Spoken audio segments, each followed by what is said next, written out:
need something out of John Brown. They need somebody to step up and be a threat other than Larry Fitzgerald in this game.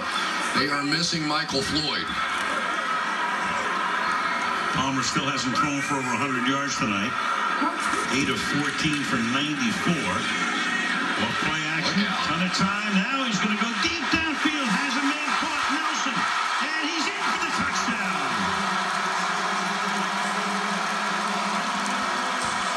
64 yards to the speedy rookie.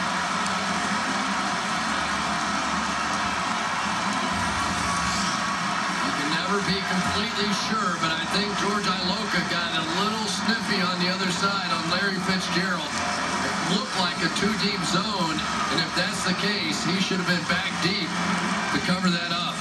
Carson Palmer, that was just a perfectly thrown ball. And that's the first touchdown of the rookie's career, picked in the 5th round out of Alabama Birmingham. Bruce Arians said, I expect this guy to have a breakout game here pretty soon, and he has picked a great moment for it. Did he ever? And now Iloka, indeed, hearing it from Mark.